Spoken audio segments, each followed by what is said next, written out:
느헤미야서는 에스라가 인도했던 두 번째 포로 귀환 후 약 13년이 지난 기원전 445년에서 444년 그 어간, 즉 아닥사스다 왕 제20년에 있었던 마지막 귀환 이야기를 담고 있습니다. 느헤미야는 에스라와 동시대를 살았던 유대인으로 바사, 즉 페르시아 왕궁의 고위직까지 오른 사람이었습니다.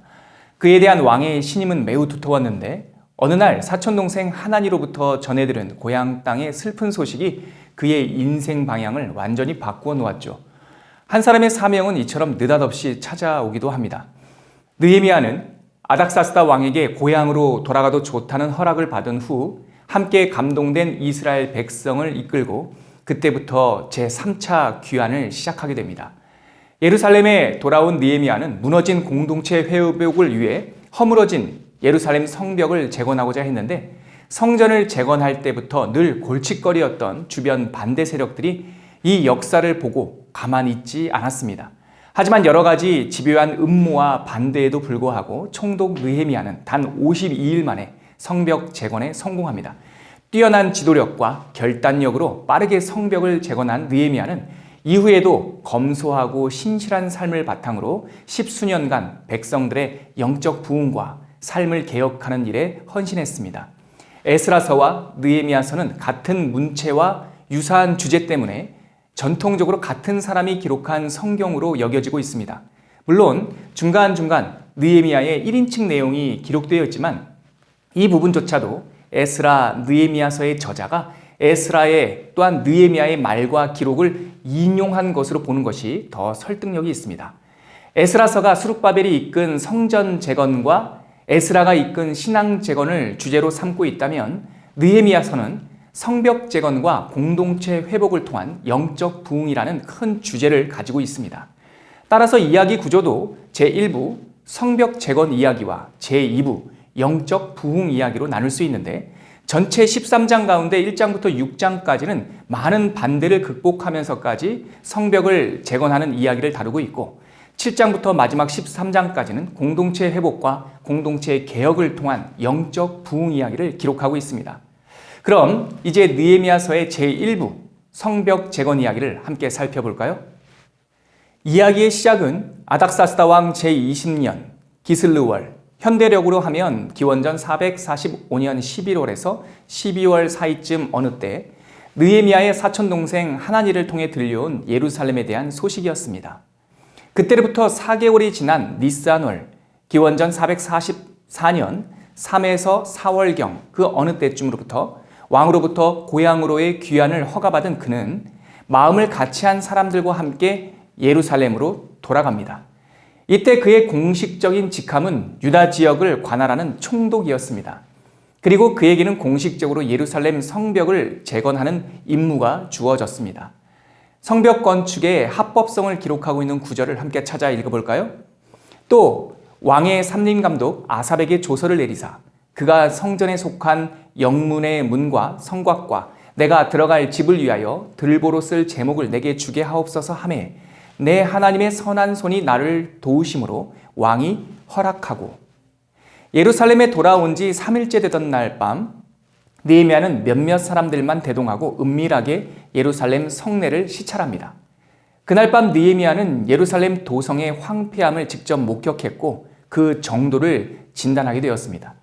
그 시찰을 토대로 그는 이미 돌아온 백성들과 가문들에게 성벽 재건을 준비할 것을 독려하기 시작했습니다.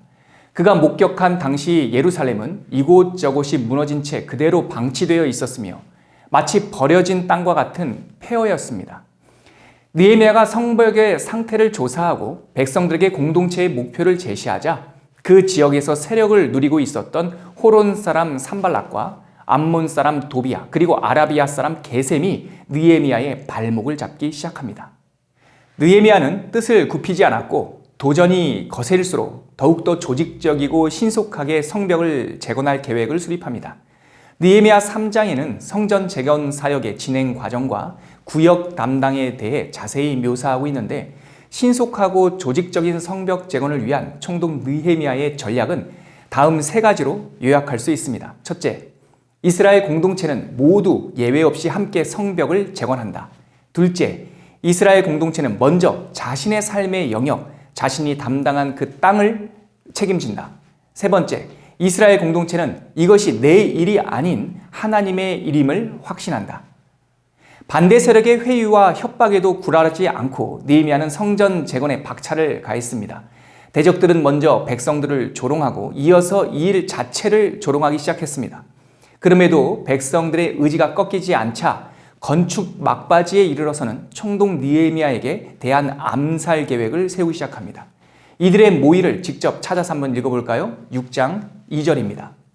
산발락과 게셈이 내게 사람을 보내어 이르기를 오라 우리가 오노평지 한 촌에서 서로 만나자 하니 실상은 나를 해하고자 함이었더라.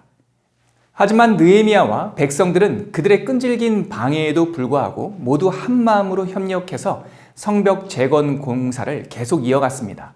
대적들의 방해가 계속 반복되는 동안 백성들을 격려했던 느헤미야의 목소리를 우리가 한번 직접 찾아서 읽어보시죠. 4장 14절입니다. 내가 돌아본 후에 일어나서 귀족들과 민장들과 남은 백성에게 말하기를 너희는 그들을 두려워하지 말고 지극히 크시고 두려우신 주를 기억하고 너희 형제와 자녀와 아내와 집을 위하여 싸우라 하였느니라. 대적들의 도전의 앞에서도 느헤미야가 담대하게 설 수 있었던 힘의 뿌리는 무엇이었을까요? 먼저 총독 느헤미야의 신앙관을 꼽고 싶습니다. 그는 백성들을 격려하는 4장 14절에서도 하나님을 크고 두려우신 주님이라고 소개합니다. 이는 총독 느헤미야의 신의식이었습니다. 느헤미야서에서 반복적으로 나오는 이 표현은 느헤미야의 신앙관과 삶의 자세를 엿볼 수 있는 대목입니다. 맞습니다. 성경은 줄곧 우리에게 하나님을 두려워하라, 경외하라고 권면합니다. 왜냐하면 우리가 두려우신 하나님 앞에 설 때 세상 어떤 것도 두렵지 않기 때문이죠. 반대로 주의 백성이 하나님을 경외하지 않을 때 세상의 모든 것이 두려운 문제가 되기 시작합니다. 두 번째로 느헤미야의 지혜로운 전술을 꼽을 수 있습니다. 느헤미야의 권면을 들은 이스라엘 백성은 그날로부터 무장을 하고 일을 하기 시작합니다. 사실 무장을 하고 일을 하는 것은 쉬운 일이 아닙니다. 그럼에도 불구하고 총독 느헤미야는 일꾼들을 일하는 그룹과 방어하는 그룹으로 나눠서 군사적 방어와 성벽 재건을 동시에 준비합니다. 끝으로 총독 느헤미야는 그 땅 사람이 되기로 결정합니다. 당시 예루살렘 거주민의 형편은 매우 곤궁한 상태였습니다.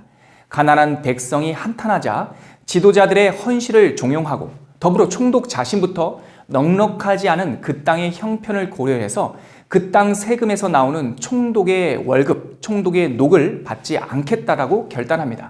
그는 이 치열한 사명의 현장에서 모든 백성들 앞에 솔선수범했습니다. 이것은 그가 금욕적인 도덕군자였다는 뜻이 아니라 유다 백성들의 삶의 현장과 하나가 되기로 마음먹고 함께 사는 그 땅의 삶을 살았다는 의미를 담고 있습니다. 백성들 사이에서 그는 더 이상 페르시아의 관리가 아니라 하나님을 경외하는 그 땅의 리더였습니다.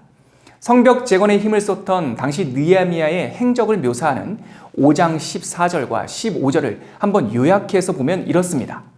12년 동안 나와 내 형제들이 총독의 녹을 먹지 아니하였느니라. 나보다 먼저 있던 총독들은 백성들을 압제하였으나 나는 하나님을 경외함으로 이같이 행하지 아니하고. 네, 성벽 재건 공사는 바벨론 달력으로 엘루월 25일, 유대력으로 여섯째 달, 공사를 시작한 지 52일 만에 끝나고 성벽은 완성되었습니다. 곧 느헤미야가 뜻을 정하고 아닥사스다 왕에게 귀환을 요청한 지 채 6개월이 되지 않던 시점입니다. 에스라서와 더불어 느헤미야서는 당시 있었던 일들의 시점을 구체적으로 기록하려고 노력하고 있습니다. 신속하게 진행된 느헤미야의 귀환과 성벽 재건 일정, 즉 기슬르월의 소명을 받은 후 니산월에 조서를 받았고 엘루월의 성벽이 재건되기까지 시간의 흐름은 우리가 사용하는 현대력과 많이 다르기 때문에 또 태양력과 다른 태음력을 날의 기준으로 사용하면서 성경조차 유대인이 사용한 신성한 달을 가끔 함께 기록하고 있기 때문에 사실 너무 혼동스럽긴 합니다. 당시 표준 달력이었던 바벨론 달력과 유대인들의 종교력 그리고 오늘날의 태양력을 비교한 도표를 활용해 본다면 귀한 시대의 시간 흐름을 이해하는 데 조금 도움이 될 것 같기도 합니다. 설사 이런 구체적인 내용을 모른다 하더라도 느헤미야서에 담긴 성벽 재건 타임라인은 느헤미야가 수산궁에서 소명을 받고 채 6개월이 걸리지 않았으며 성벽 재건 공사 기간은 52일이었다. 이 정도만 기억하셔도 큰 흐름을 이해하는 데 문제가 없습니다. 이렇게 한마음으로 신속하게 성벽 재건 공사를 끝내자 성벽 중건을 반대했던 대적들은 매우 두려워하기 시작합니다. 유다 백성들의 강인함을 확인한 그들은 새로운 전략으로 유다 공동체 안에 침투하기 시작합니다. 바로 회유책이었습니다. 그들은 유다 귀족들에게 먼저 접근했고 유다 귀족들은 도비아를 비롯한 대적들과 연루되기 시작했습니다. 그 가운데 모사 역할을 했던 암몬 사람 도비아는 유다 공동체 안에서 유력한 사람들의 딸과 결혼을 했고 유다 귀족들과 친분을 맺기 시작했습니다. 무너진 성벽의 틈은 메웠지만 이제 공동체 내부에 있던 지도자들의 영적인 틈은 더 크게 벌어지고 있는 상황이었습니다. 바로 이 모습이 성벽 재건 이후 진행되는 이스라엘 공동체의 개혁과 영적 부흥 이야기의 발단이 되고 있었습니다. 이어지는 느헤미야서의 제2부, 느헤미야 7장에는 스룹바벨 시대 이후 포로 생활에서 돌아온 사람들의 계보가 정리되어 있습니다. 이 계보는 언약의 연속성을 확인하는 것이었고 그들의 정체성을 다시금 언약의 땅에 기록하는 일이었습니다. 스룹바벨이 인도한 제1차 포로 귀환 이후 성전과 성곽이 회복되었고 약 100년이 흐른 느헤미야 시대 때에 이르러 성벽이 재건되었습니다. 이제 에스라와 제사장들은 나팔절이 있는 유대력 7째 달 티슈리월, 그 때에 회복된 예루살렘 수문 앞 광장으로 백성들을 소집하고 하나님의 말씀을 낭독하는 집회를 시작했습니다. 7월 1일 나팔절, 그날에 울려 퍼진 소리는 뿔나팔 소리가 아니라 놀랍게도 하나님의 말씀이었습니다. 말씀이 낭독되기 시작하자 온 백성들은 잊었던 하나님의 절기를 기억하기 시작했고 그들의 죄를 자복하기 시작했으며 주님의 말씀 앞으로 돌아오는 일들이 일어났습니다. 백성들은 자신들의 죄와 조상들의 죄를 함께 성경의 말씀에서 확인했고 말씀 듣기로 촉발된 백성의 회개는 온 나라의 영적 부흥 사건으로 이어졌습니다.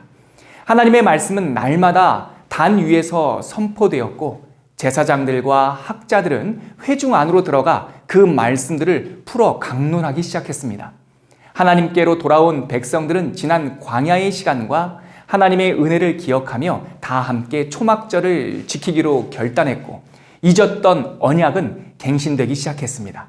그 7월에 유다 땅 전역에 하나님의 큰 부흥이 임했던 것입니다. 성벽 중건 이후 공동체가 회복되고 있는 순간입니다. 이스라엘 땅의 영적 부흥 이야기가 끝나고 느헤미야를 마무리하는 13장에는 반복되는 이스라엘의 타락상이 기록되어 있습니다. 성경은 속히 타락하는 이스라엘 공동체를 보여주면서 왜 우리가 날마다 개혁되어야 하는지 우리 본성의 상태를 여실히 보여주고 있습니다. 이전에로 시작하는 느헤미야 13장 4절은 그때가 어느 때인지 정확하게 특정하고 있지는 않지만 꽤 오래전부터 유다의 귀족들이 대적들과 내통하고 있었고 유다의 지도층들이 매우 불법한 일에 대적들과 연루되고 있었음을 암시하고 있습니다.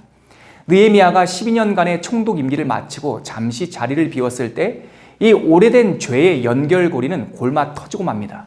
당시 제사장 엘리야십은 대적들의 모사 역할을 하던 도비아와 혼인 관계를 맺었고 그것도 모자라 하나님을 위한 11조와 성전의 물건을 보관하는 성전의 방과 성물들을 사적 용도로 사용하도록 도비아에게 그 방을 내어주기 시작합니다. 왕의 재가를 받아 다시 예루살렘에 돌아온 느헤미야는 지도부와 종교 지도자들의 타락을 목격했고 그들을 바로잡는 개혁을 즉시 단행합니다. 도비아를 성전에서 내쫓는 장면은 13장 7절부터 9절까지 기록되어 있습니다. 예루살렘에 이르러서야 엘리야십이 도비아를 위하여 하나님의 전뜰에 방을 만든 악한 일을 안지라 내가 심히 근심하여 도비아의 세간을 그 방 밖으로 다 내어 던지고 명령하여 그 방을 정결하게 하고 하나님의 전에 그릇과 소재물과 유향을 다시 그리로 들여 놓았느니라. 이렇듯 백성의 마음은 쉽게 부패했고 지도자들이 가장 먼저 타락했습니다. 교회는 날마다 개혁되어야 한다라고 강조했던 장 깔뱅의 목소리가 이 장면에서 다시 들리는 듯합니다. 우리는 날마다 개혁하고 우리의 영혼을 주님께 드려야 합니다. 느헤미야서는 이렇게 마무리되고 있습니다. 내 하나님이여, 우리를 기억하옵소서.